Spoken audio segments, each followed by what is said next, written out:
Warriors, how are you? Dennis here. Thanks so much for joining me in this video. Today, I want to talk directly to you, the person suffering from health anxiety and hypochondria.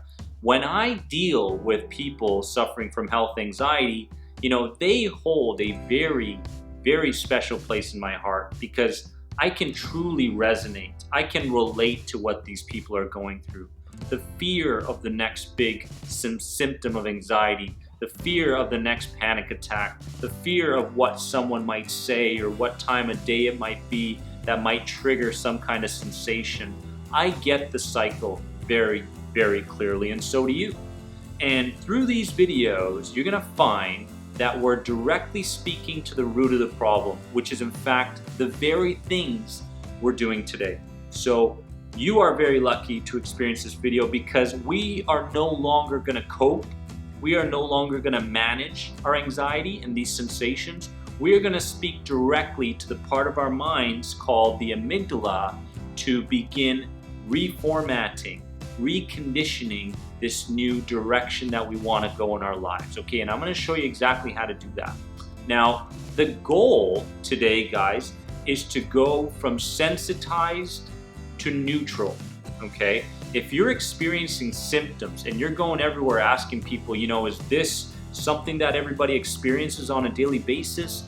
Should I be taking this? What should I be doing? There's so much bewilderment there, so much curiosity. There's so many NATs, negative automatic thoughts. And this can be so debilitating for a health anxiety sufferer. Our goal is not to go, I'm just gonna be a happy, lucky kind of person and fake it. I'm just gonna go about my day and fake it. It's not about that. It's not about going from sensitized to showing everybody how wonderful your life is and you have no problems. We gotta talk about anxiety. In the beginning stages, we've got to discuss our anxiety with the people that we love.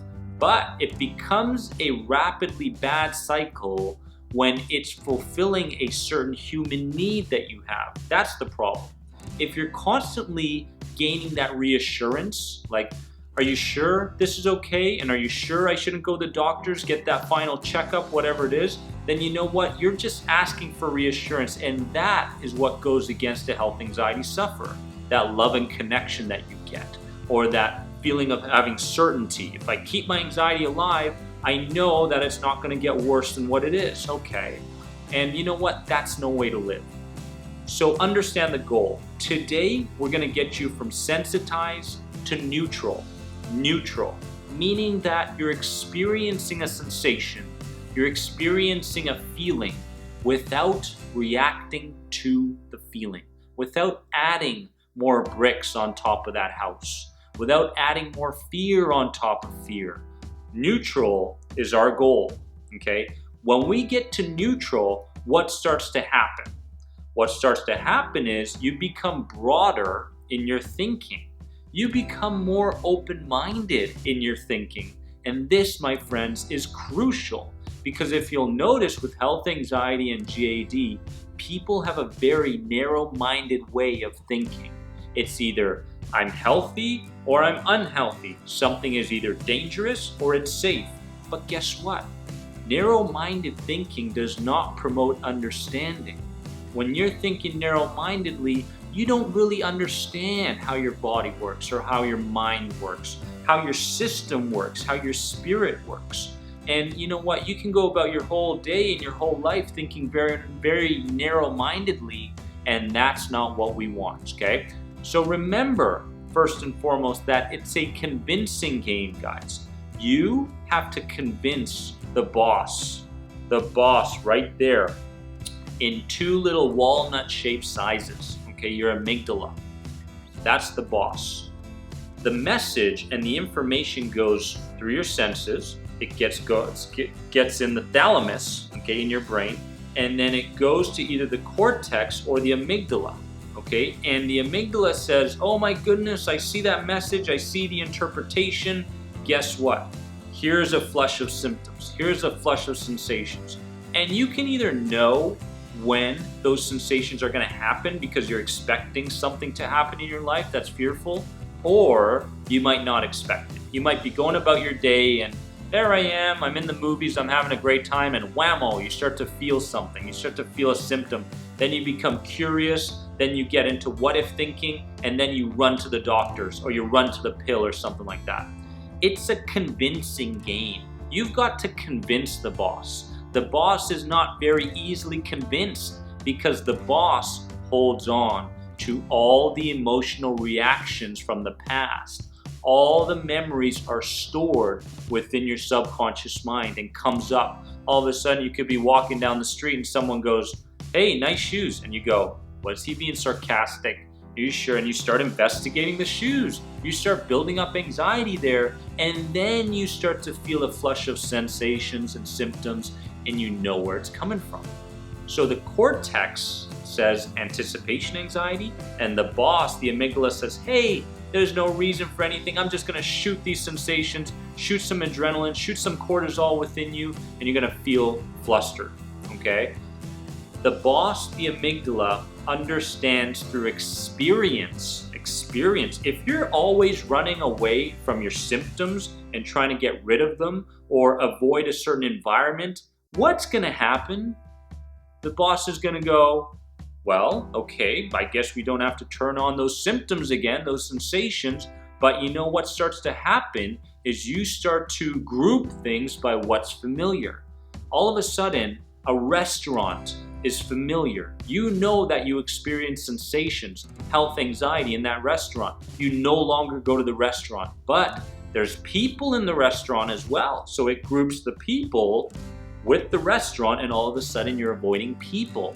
Oh, but there's food in the restaurant too. All of a sudden, you don't feel like eating. Why do I not feel like eating? What's going on? You can see how it groups things around by the emotional experiences that you had in the past, okay? So understand that it only gets reversed by you putting yourself in the situation that you fear, experiencing the symptom, experiencing those feelings, okay? And let's understand that the amygdala, the boss, always works with pairings. That yellow flower in the back, okay? I see that yellow flower in the back a lot differently than you do. I think it's beautiful, you think it's ugly, okay? I see the painting in the back differently than you. It reminds me of an ocean, maybe it reminds you of the clouds, okay? Pairings, okay? When you're going about your day, it's like it's a 1/10 of a second where the amygdala goes, "Oh, pairing, person approaching." You remember the Terminator movie where he had all those signs and signals in his head. You know, this person needs to be terminated, this person needs to be that, or that food, whatever it is. Pairings, okay? That's how the boss works. So today we're moving towards our fears. Here's what we're doing. We experience a number of different sensations and symptoms throughout the day, okay? I'm gonna go through the top 3 that I experienced, okay? Along with ones that lingered all the time, such as the lump in the throat feeling, okay? First one's first. Now, remember, if we're gonna do this, we've got to move towards the sensation. We've got to experience the sensation full on, okay? We cannot take a step inside that cold water and start rushing back. We can't do that. We've got to experience it, so we change the meaning behind the dizziness. Change the meaning, change the way you feel, because everything we do is a positive reaction towards something that, you know what, all I want to do is change the feeling. It's not the house, it's not that beautiful car, it's not the girlfriend, it's not the boyfriend, it's the feeling that these things give us. So first things first, dizziness. Every day people go through dizziness with health anxiety, okay? When you're at a severe, kind of more severe level, okay? You're depleted emotionally, your adrenal glands, all these things, you know, are not working in unison. So let's understand how we're gonna approach dizziness. The more we try to get rid of dizziness, the worse it gets.